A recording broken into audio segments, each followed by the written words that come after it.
Salutations à toutes et à tous, nous sommes le dimanche 21 décembre, bienvenue à l'ouverture de la 21e case de notre calendrier de l'Avent. Et donc ça faisait un petit moment déjà que ça n'était pas arrivé, mais aujourd'hui je n'ai aucun des documents. Et on va donc commencer avec le roman, il s'agit de La femme de ménage de Freda McFadden. Chaque jour, Millie fait le ménage dans la belle maison des Winchester, une riche famille new-yorkaise. Elle récupère aussi leur fille à l'école et prépare les repas avant d'aller se coucher dans sa chambre, au grenier. Pour la jeune femme, ce nouveau travail est une chance inespérée, l'occasion de repartir de zéro. Mais sous des dehors respectables, sa patronne se montre de plus en plus instable et toxique. Puis il y a aussi cette rumeur dérangeante qui court dans le quartier. Madame Winchester aurait tenté de noyer sa fille il y a quelques années. Heureusement, le gentil et séduisant Monsieur Winchester est là pour rendre la situation supportable. Mais le danger se tapit parfois sous des apparences trompeuses. Et lorsque Millie découvre que la porte de sa chambre mansardée ne ferme que de l'extérieur, il est peut-être déjà trop tard.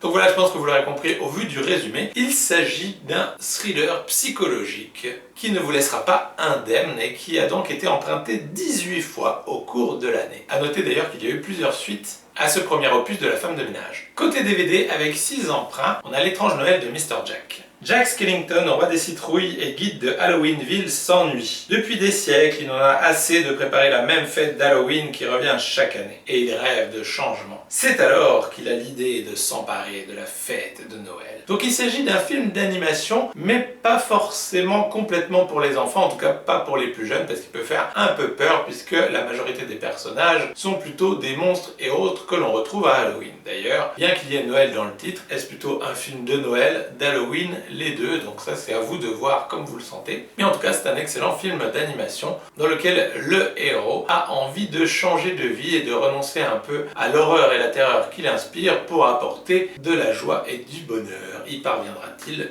Pour le savoir, il faudra le regarder. Donc voilà, aujourd'hui encore, on est sur deux ambiances un peu différentes, même si l'un dans l'autre. Alors, L'étrange Noël de Monsieur Jack n'est pas un thriller psychologique, mais néanmoins il peut donner quelques petits frissons éventuellement, tout comme le roman policier du jour. Donc deux documents qui se rapprochent un petit peu si on a envie d'extrapoler. Donc voilà, sur ces bonnes paroles, il ne nous reste plus qu'à vous souhaiter une excellente journée et on se retrouve demain pour l'ouverture d'une nouvelle case de notre calendrier de l'Avent. Salut!